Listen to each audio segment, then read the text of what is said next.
గురుగారు మీరు 6 గంటల తర్వాత అదిగో ఒకసారి గురుగారు మీరు దండం పెడతా గురుగారు, ప్లీజ్ నేను పెట్టండి, మీరు ఆశీర్వదించండి. నేను అదిగో 6 గంటల తర్వాత నేను ఇక్కడికి వచ్చి వెళ్ళిపోవాలంట.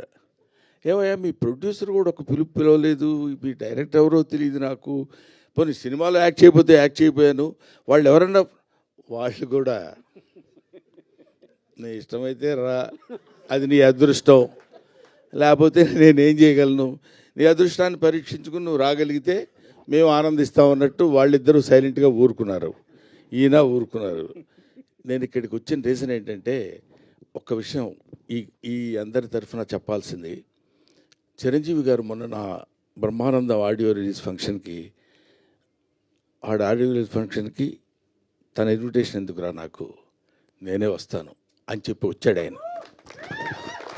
మనం పెద్దవాళ్ళ దగ్గర నుంచి నేర్చుకోవాల్సినటువంటి విషయాలు చాలా ఉన్నాయంటానికి అందులో ఒక విషయం అది రీసెంట్గా నేర్చుకున్నాను. కాబట్టి తమ్ముడు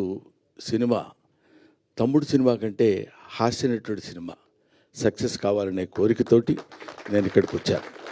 ఇందులో పిలుపులు, బొట్టు పెట్టి పిలవటాలు అలాంటివన్నీ అది ఫార్మాలిటీస్, కానీ అవి స్నేహితుల మధ్య జరిగాయి, ఆత్మీయుల మధ్య జరగవు.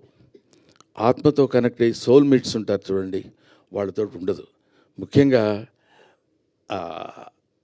ఈ నెల రోజుల నుంచి, ఒక 15-20 రోజుల నుంచి ఇతను ఎంత శ్రమ పడుతున్నాడో, ఎంత కష్టపడుతున్నాడో. ఆల్మోస్ట్ ఒక మాటలో చెప్పాలంటే అతను కొంచెం బాధపడ్డా సరే ఏకాకిగా తిరిగాడు, ప్రతి వాడి దగ్గరికి వెళ్ళాడు, ప్రతి వాడిని పట్టుకున్నాడు. ఎంతమంది అన్నలు ఉన్నారా నీకని అడిగాను నేను. మా రాజన్న సినిమా చేస్తానన్నాడు సార్ అన్నాడు, మా మారుతి అన్న వస్తానన్నాడు సార్ అంటాడు, మా ఇది డార్లింగ్ సీన్ అన్న రాస్తానన్నాడు సార్ అంటాడు. ఇలాగా తన్ను తాను అందరితో కలిసిపోయి తన ప్రతిభని ప్రదర్శించి భగవంతుడు నిజంగా ఇందాక సరదాగా జోవియల్గా చెప్పారేమో నాకు తెలియదు, కానీ బయట పూజలు చేస్తాడని మన మారుతి గారు కనిపించని దేవుళ్ళందరికీ మొక్కున్నాడు.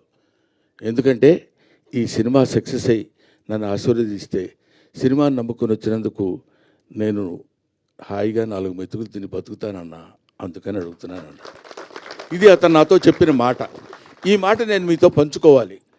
అందుకోసమని నేను ప్రత్యేకంగా ఈ సినిమాతో నాకు సంబంధం లేదు, ప్రొడ్యూసర్తో సంబంధం లేదు, డైరెక్టర్తో సంబంధం లేదు, డబ్బులు ఇవ్వలేదు.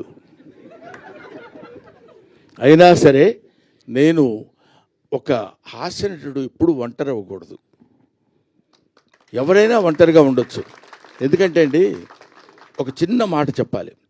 తెల్లవారు లేస్తే మిగతా హీరోలందరూ, హీరోయిన్స్ అంతా ఎలా ఉంటారో నాకు తెలియదు, విలన్స్ ఎలా ఉంటారో తెలియదు, కానీ కమెడియన్స్ మాత్రం మిమ్మల్ని ఎలా నవ్వించాలి, మామూలుగా ఉన్న ఫేస్ కూడా వికృతంగా పెట్టడానికి ట్రై చేస్తాం. అది గారు అనాలి అంటే నవ్వుతారేమో ఆశ. అలాంటి అనేక రకాలైన ఎక్స్ప్రెషన్స్ పెట్టి మిమ్మల్ని నవ్వించి మీ ఆశీస్సులు పొంది 10 కాలాల పాటు బతుకు తెరువు సాగించాలనుకునే నటుల్లో హాస్యనటుడు ఒకడు. కాబట్టి హాస్యనటుడు ఎప్పుడు ఒంటరి వాడు అవ్వకూడదు, వాడికి అందరూ ఉండాలి. ఎందుకంటే అతని ప్రవృత్తి, అతని వృత్తి ఏంటంటే మనల్ని నవ్వించడం. అటువంటి పవిత్రమైన పనులు చేసేటువంటి వాళ్ళని హాస్యనటులు అంటారు. కాబట్టి మాతృదేవోభవ, పితృదేవోభవ, ఆచార్య దేవోభవ, హాస్యనట దేవోభవ. Thank you very much. నాకు ఈ అవకాశాన్ని కల్పించిన మిత్రులందరికీ నా హృదయపూర్వక నమస్కారాలు తెలియజేసుకుంటూ, ముఖ్యంగా ఇందాక ఆయన పొడుగ్గా ఉన్నారని పేరేంటి, ఎస్కే పూర్తి పేరు చెప్పరా మీరు? ఏమండి అయ్యా, ఏదో ఒకటి చెప్పండి సార్. ఎస్కే శ్రీనివాస్ కుమార్. ఎందుకు చివరిలో? నాకు ఇంగ్లీష్ వచ్చు. అది శ్రీనివాస్ కుమార్ నాయుడు గారు నా గురించి 2 ముక్కలు చెప్పారు. నిజంగా దానికి ప్రత్యేకంగా గుర్తుపెట్టుకుని ఆయనకి నేను థ్యాంక్స్ చెప్పాలనిపించింది. ఎందుకంటే ఆ మాటలు ఏవో బ్రహ్మానందం గురించి 2 ముక్కలు చెప్దామని కాకుండా those words comes from the heart and hearts of him. అది ఇలాంటి వాళ్ళ యొక్క ఆశీస్సులు ఉన్నంత కాలం బ్రహ్మానందానికి తిరిగే ఉంది, బ్రహ్మానందానికి బాధే ఉంది.